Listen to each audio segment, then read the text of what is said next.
De hecho, le quiero presentar una entrevista que hice con Raquel Buenrostro, la jefa del SAT, una larga charla, le voy a presentar un fragmento.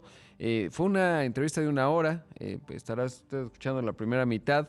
Justo le pregunté acerca de este tema de los autos y me parece que en esta parte, si no le cuento qué me dijo al respecto. Y mire, aquí le dejo la entrevista que estaremos corriendo a lo largo de este primer bloque y el segundo, así que vamos a ella. Pues estoy muy contento porque la titular del SAT, la jefa del SAT, la maestra Raquel Buenrostro, pues nos dio tiempo para una entrevista en un momento singular en términos de la discusión que se está dando en el país, los cambios que vienen en materia fiscal. Le agradezco mucho, maestra. Muchas gracias. No, al contrario, muchas gracias. Un placer estar con ustedes y con todo su auditorio. Pues vienen cambios bien importantes y yo siempre digo que cada que vienen cambios surgen los mitos y leyendas y es importante ir aclarando qué va a ocurrir. Y esta es una miscelánea fiscal que además surge desde el SAT y eso es importante porque a veces hemos visto en otras ocasiones que se diseñan cosas que no tienen necesariamente aplicación práctica y en esta ocasión es diferente. ¿Cómo fue el proceso y sobre todo qué características tiene que pues van evidentemente originándose en el SAT y con buena armonía hacia su implantación? Bueno, digamos que hay 3 ejes principales en esta miscelánea. El primer eje es no hay aumento de impuestos. Entonces, como no hay aumento de impuestos, nosotros vamos a seguir combatiendo la evasión, la elusión fiscal y la informalidad. El otro segundo gran eje que viene en la miscelánea es el tema de la simplificación administrativa, que es nosotros queremos simplificar el pago de impuestos a toda la sociedad porque estamos convencidos de que mucha gente no paga impuestos porque es muy difícil pagar los impuestos. Tan solo para llenar un formulario son hojas y hojas. Si la gente que menos recursos tiene se va a poner primero a estudiar o a contratar a un contador que le va a salir más caro que lo que tiene que pagar de impuestos, pues no tiene ningún incentivo a pagar impuestos. Entonces, facilitarle al contribuyente el pago de los impuestos, hacérselo fácil, accesible, práctico. Y el otro tema, también tenemos un poco ahí de un toque de equidad de género con la propuesta de la tasa cero para todos los productos de higiene menstrual. Entonces esas son las 3 características principales, yo creo que vienen en esta miscelánea fiscal. Sí, muy importante. Es una que ha generado mucho revuelo y ahí surgen los mitos y las leyendas, es el Registro Federal de Contribuyentes para los mayores de 18 años. ¿Qué decir de ello y sobre todo cuál es la intención? Porque pues se generan muchas reacciones al respecto. Sí, mira, el registro de mayores de 18 años tiene 2 objetivos para nosotros. Uno, que es parte de la cultura fiscal, que así como cualquier persona cuando llega a los 18 años saca su tarjeta y su credencial de lector, independientemente que haya elecciones o no, como un medio de identificación, también el RFC. ¿Por qué? Porque ya pues, los jóvenes también necesitan sus cuentas bancarias para que les depositen sus becas, que si sus papás les depositan su dinero, etcétera. Si tú vas a abrir una cuenta de banco, te piden el RFC. Entonces también es un poco de generar cultura. Pero otra parte más importante es el robo de identidad. Las empresas fantasma, utilizan muchísimo y ponen como socios de las empresas y como representantes legales personas de 18 y 19 años. Y las cambian, o sea, se hacen la empresa fantasma, opera 1 o 2 años, desaparece, luego opera 1 o 2 años con otro nombre, desaparece, 1 o 2 años y así están. Y cada que abren una nueva empresa, siempre son jóvenes de 19 o 18 años. Entonces de repente tenemos jóvenes de 19 y 18 años con empresas que manejan miles de millones de pesos, con autos carísimos, deportivos, Lamborghinis, Ferraris, etcétera, y también con propiedades increíblemente monstruosas al interior de la República. Y cuando vamos a buscar a la persona, al joven de 18 años, resulta que es un joven que ni siquiera pudo ir a la escuela, vive en una comunidad alejada, pues es albañil, o en el mejor de los casos. En otros casos, pues ni siquiera los encontramos. Y también hay muchas empresas que les llamamos como empresas fantasma, pero que se dedican a nóminas fantasmas, nomineras, que inventan las nóminas. Entonces el dinero, según ellos, venden servicios que, pues, que lo paga otra empresa fantasma, y ellos pagan nómina a un supuesto empleador que da ese servicio, y en esas nóminas encontramos también muchos jóvenes de 18 años. Entonces de repente cuando hacemos cuando empezamos a precargar las declaraciones, llegamos a encontrar declaraciones de personas que en un mes recibían 80 millones de pesos. Wow. 80 millones de pesos porque les pagaban como en 20 o en 30 empresas que estaban en toda la República, desde Yucatán hasta Baja California. Entonces eso, hay mucho robo de identidad. Entonces nosotros lo que queremos es controlar la identidad. Nada más para que tengan una idea, nosotros tenemos 30 millones de RFCs, les voy a decir con actividad irregular. ¿Qué quiere decir con actividad irregular? Quiere decir que, por ejemplo, a lo mejor tiene un patrón aquí en la Ciudad de México y le aparecen de repente patrones pues, en Baja California, en Mexicali, no sé qué. Pero 30 millones es 1 de cada 3. Sí. Entonces no es posible que tengamos todas esas actividades irregulares. Nosotros le queremos facilitar la vida al contribuyente, queremos que todo se haga por sistema, pero al empezarlo a hacer todo por sistema nos empiezan a brincar y a analizar todas esas irregulares. Y no son de ahorita, eso lleva por lo menos entre 10 y 20 años haciéndose eso. Es extraordinario los datos que nos comparte. Y en ese sentido, ¿cómo sería la implantación? Porque una de las cosas que ha llamado mucho la atención, por ejemplo, son las multas, ¿no? Que si no tramitas tu RFC, se contempla de 3,000 a 11,000. Clarificar esa parte. No, hay algo que se llama, fiscalmente se llama sujeto no obligado. Entonces, la gente cuando se registre por primera vez que no tenga empleo, y ni que sea un estudiante o lo que sea, entra como sujeto no obligado. ¿Qué quiere decir eso? No tiene obligación de pagar impuestos, de presentar declaraciones, o sea, no tiene ninguna obligación ni administrativa ni fiscal, cero contribución. Y la verdad lo que se busca no es aplicar multas, porque la idea no es tener multas. No es recaudar por ahí, digamos. No es recaudar ni multar, simplemente es tener un control de los registros para evitar el robo de identidad, porque además los registros que nosotros estamos haciendo ya tienen mayor seguridad que antes. Ya les aumentamos en los sistemas candados para darle mayor seguridad, y entonces hacer más complicado ahora sí que para los malosos que andan en la calle, el robo de identidad.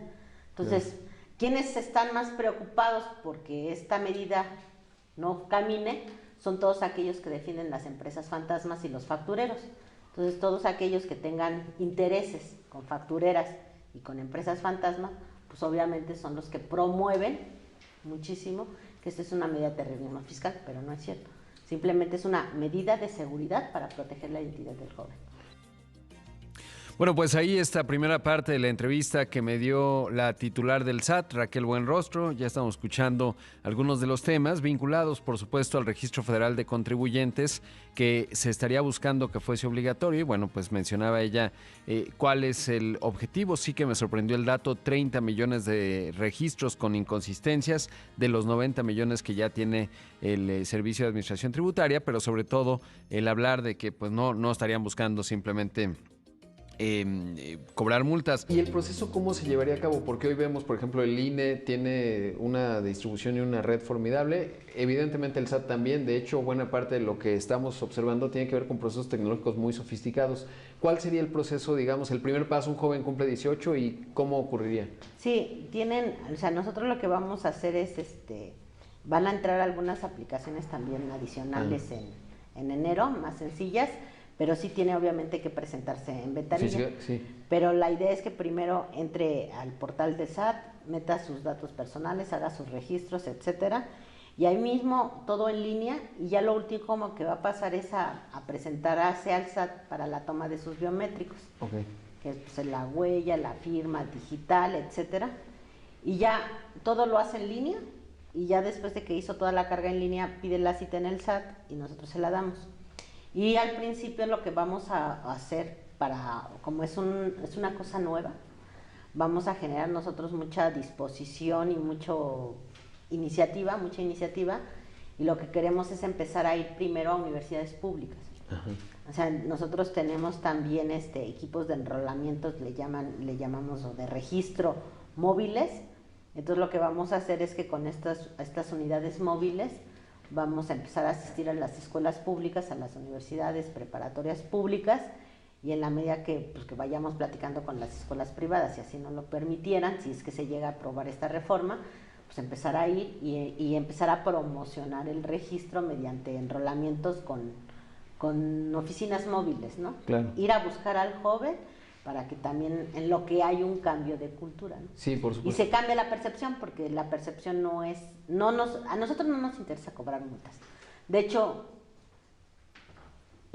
casi siempre las multas terminan cancelándose administrativamente, porque se vuelve muy costoso salir a cobrar una multa. O sea, si yo tengo que ir a cobrar 100 pesos por un lado y le tengo que dedicar recursos humanos, que por el otro lado esos mismos recursos humanos me pueden revisar a un contribuyente que me debe 3,000 millones de pesos, pues nunca vamos a ir por las multas. Claro. O sea, el objetivo del SAT no es ir por multas, no tiene ningún sentido. A nosotros lo que nos preocupa es el robo de identidad, porque 30 millones de contribuyentes tienen actividades irregulares. Claro. Y que la mayoría de las veces no lo saben. Sí, ese es el asunto, ¿no? Que Nadie además... lo sabe. Entonces, si tenemos un mayor control, si alguien utiliza tu nombre, tú vas a tener un aviso, como una alerta de notificación en tu correo o en tu teléfono, que te van a decir, oye, está pasando esto. Entonces, ya la gente puede llegar rápidamente y denunciar, ¿no? Dice, oye, yo no trabajo en esa empresa, yo vivo aquí en la Ciudad de México y me están poniendo una nómina en Jalisco. ¿Yo qué tengo que ver en Jalisco, no? Sí. Entonces también nosotros podemos avanzar más rápido en tener mejores controles, y es una estrategia preventiva para todas las empresas factureras que hacen mal uso del robo de identidad. Claro, y además lo que mencionaba que es va avanzando la cultura fiscal en el país, que ese es un tema fundamental, sobre todo porque uno ve los datos en términos de productividad, informalidad, y está en el interés de muchas personas, lo que decía usted, que es formalizarse, porque te da accesos a crédito, etcétera, a una serie de cosas, y esa es una parte virtuosa.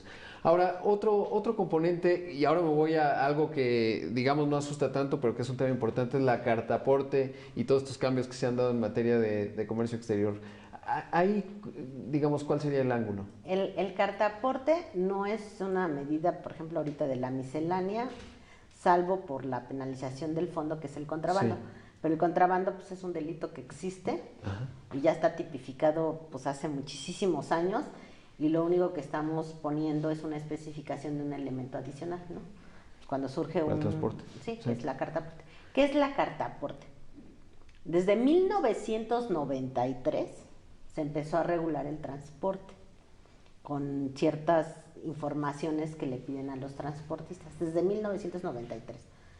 Luego, en el 2004, otra vez hay un cambio en el Código de Comercio, 2004.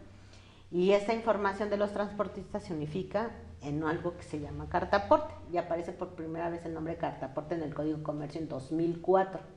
Toda esta información que entregan los transportistas se maneja en papel. Y ahorita, y en papel también para los que le llamamos nosotros los pedimentos, que son el pase de la mercancía extranjera a México, ¿no? Entonces, todo eso es puro papel. Nada es digital, pero pues ¿cuántas operaciones tenemos en México? Tenemos muchísimas. Entonces, ¿cómo vamos a vigilar el papel? Es muy complicado. Entonces, el mismo papel lo utilizan 10, 20, 30 veces para una misma. Entonces, alguien que importa 1,000 encendedores, pues mete como 50,000. Claro, en 5. Porque nada más dan muchos viajes y con el mismo papel están metiendo y están contrabandeando. Claro. ¿No? Entonces, ese contrabando en cigarros, ¿no? En bebidas alcohólicas, en textiles, zapatos, con el mismo documento están pase y pase y pase y pase, y es muy difícil tener el control porque todo está en papel. Sí. Y ya digo, pues, para toda la gente que ya estamos acostumbrados a las computadoras y todos sabemos lo difícil que es manejar el papel, ya ni los libros están en papel. Entonces, lo único que se hizo fue digitalizarlo.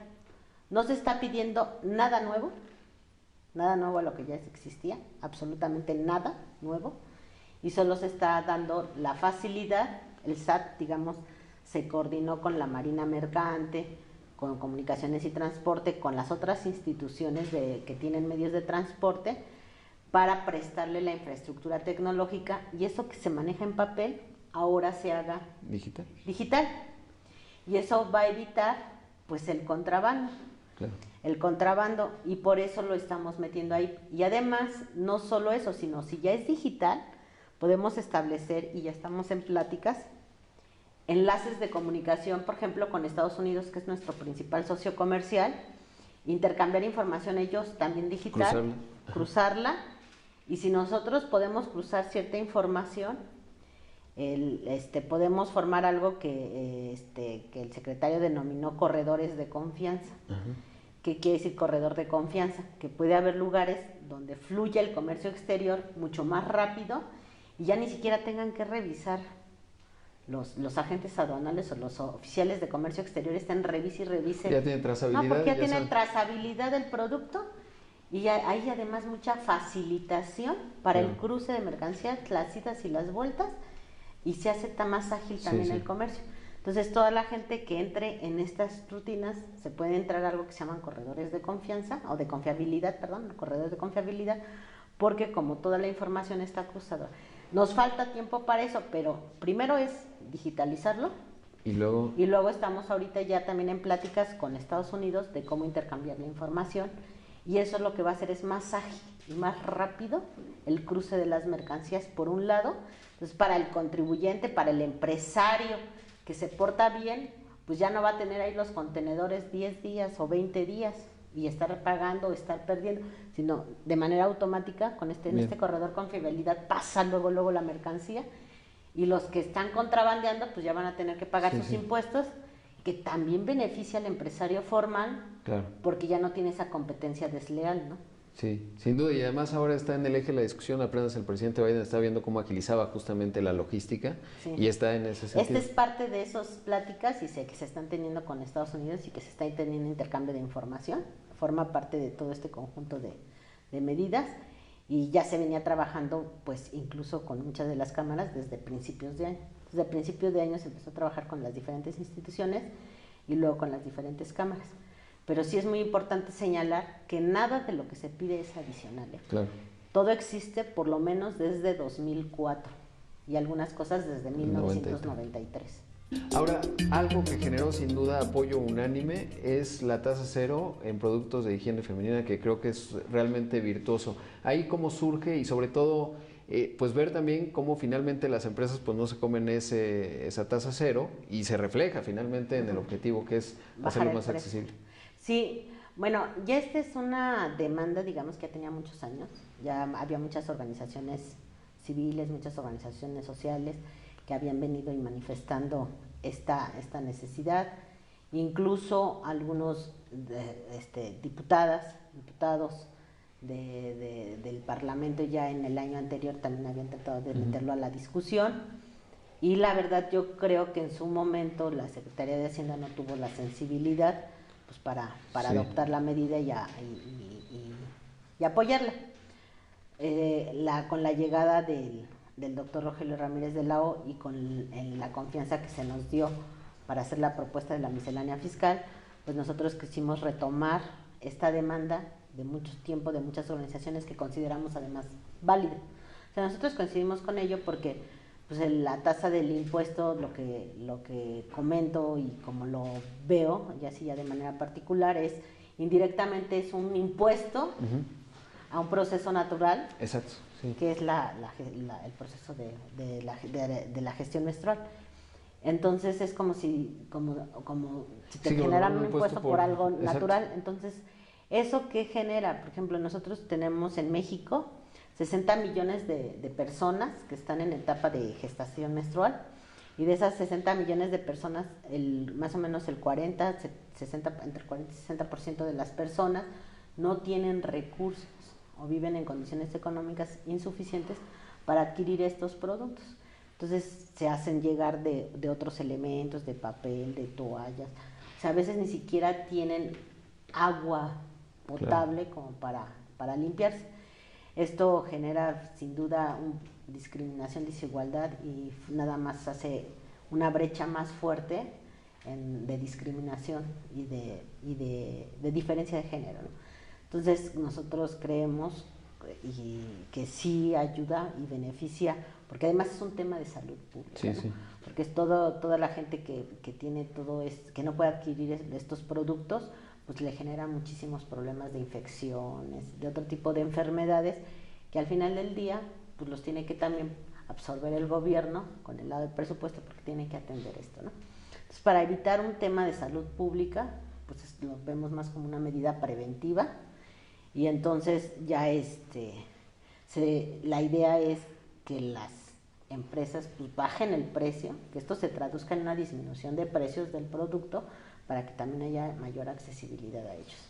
Sí, que yo creo, y la brecha de educación, en fin, un montón de problemas que se generan a partir de ese asunto y que es claro. Sí, porque pues en muchos lugares cuando la gente está, las personas que están en la etapa, en el periodo de menstruación, pues si no tienen con qué... No van a la escuela. No van a la escuela, se quedan aislados.